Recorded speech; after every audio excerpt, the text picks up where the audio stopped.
I have always wanted to travel and get a silver play button from YouTube. That is why I'm creating a travel channel, and my first destination is Armenia.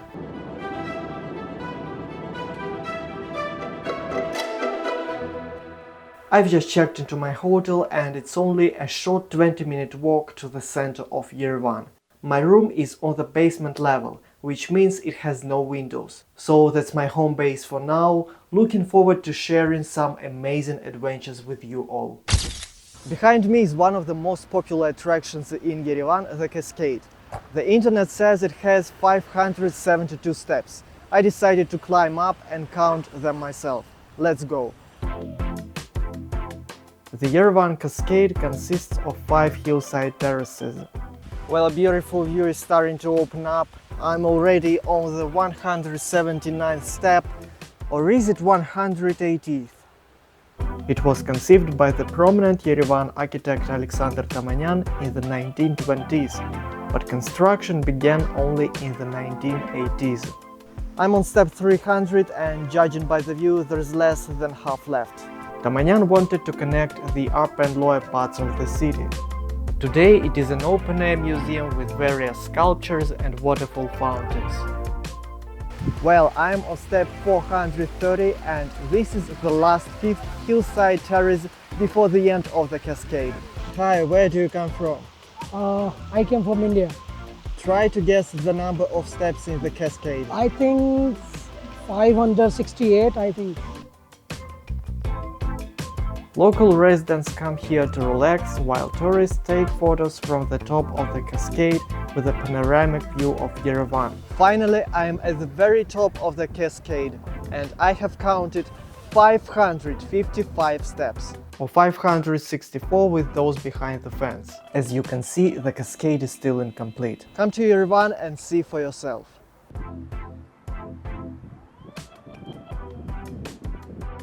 In the evening, I took a stroll through the central streets of Yerevan and reached Republic Square to see the beautiful dancing fountains.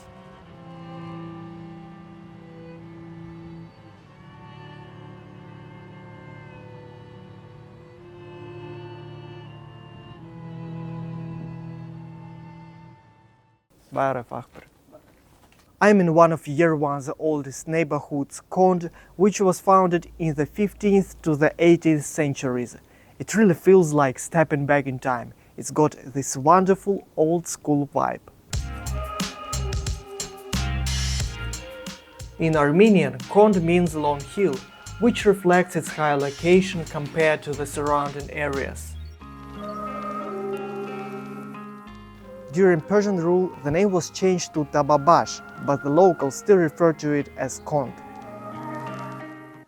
The narrow streets of Kond are filled with murals, works of art that are painted directly on walls.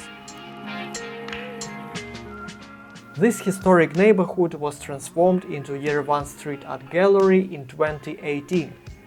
The project was initiated by local artist Sergei Novosardyan, known as Yerevan Tropics. And you know what? The locals here are incredibly welcoming. They might even invite you in for a cup of coffee. Մենակ տուրիստներն են գալիս, գնում ասում են հնություն է, ես ինչ լավ տեղ է, որ ասում եք փոխանակում անենք, տները ասում են չէ, բա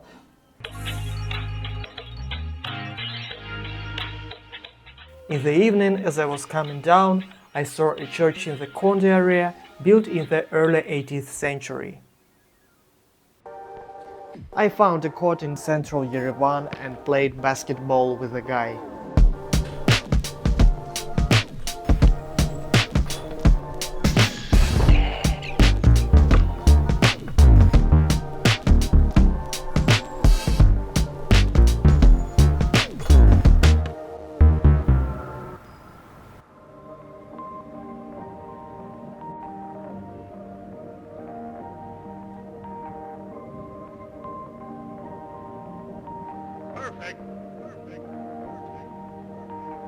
I am at Hrazdan Stadium. It is the biggest sports venue in Armenia. The stadium opened in 1970. It was built in just 18 months and became the world's first stadium constructed in a mountainous landscape. It was the home of the Armenian national football team until 1999. It hosted important matches and the opening ceremony of the Pan-Armenian Games in 2003. The stadium now seats approximately 54,000 fans after some renovations. Originally, it held about 70,000 people. In June 2015, the court declared it bankrupt.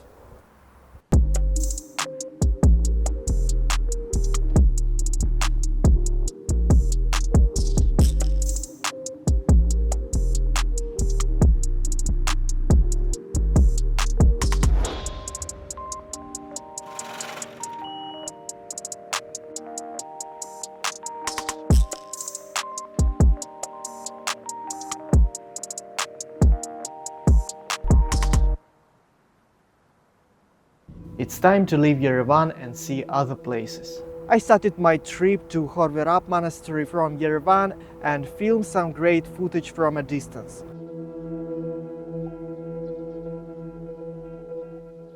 When I finally got to Khorvirab, I saw amazing views of Mount Ararat. Where do you come from? Canada. I love the history, like the churches, the monastery. Yeah, the landscaping is totally different from my country. Khorvirab translates to deep dungeon in Armenian, where Gregory was imprisoned for 13 years due to his Christian beliefs. After his release, Gregory helped Armenia make the first country in the world to adopt Christianity as a state religion in 301 Anno Domini.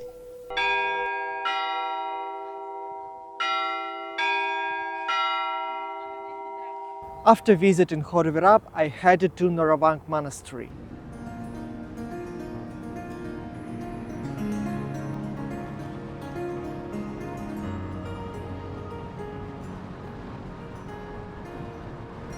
On the way, I passed stunning red cliffs that looked like a canyon.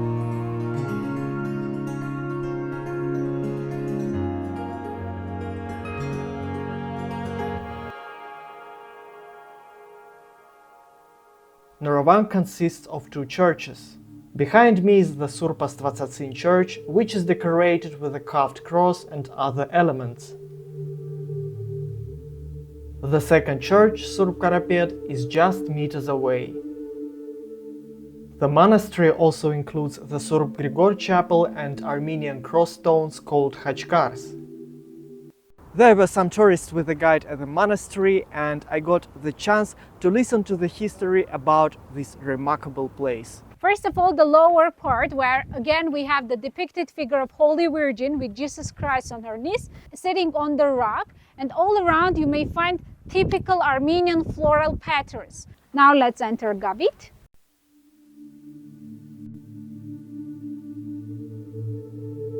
The church is semi-dark inside, where visitors can light a candle.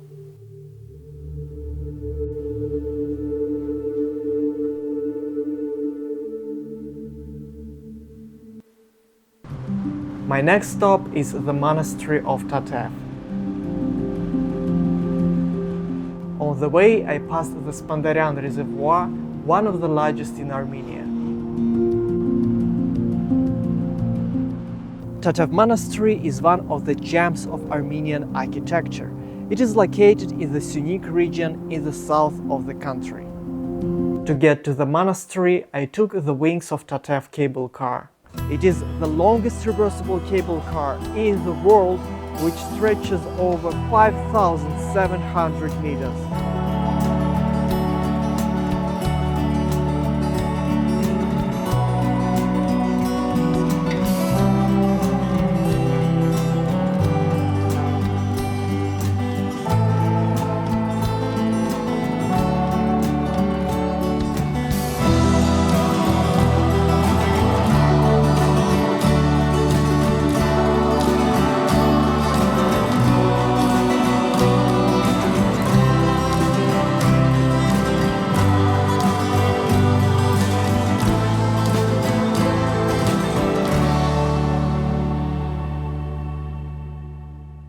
The Tatev monastery dates back to the 9th century and consists of 3 churches. The monastery stands on the edge of the deep Varatan gorge. Tatev means give wings in Armenian. One legend says that an architect asked God for wings to see the monastery from above. After it was built, he flew up and admired its beauty. That's why it's called Tatev. I had just an hour to explore the monastery, so I focused more on enjoying it than filming.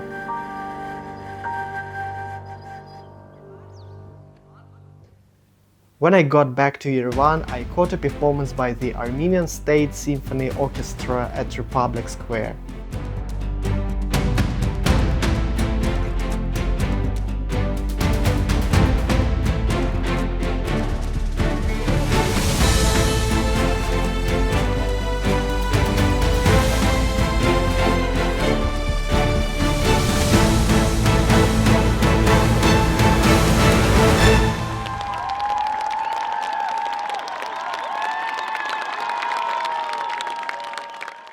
I love Armenia for its rich history, ancient churches, incredible nature, and its hospitable and kind people. I'm just starting my journey, so please support me and subscribe to my channel. See you in a new country.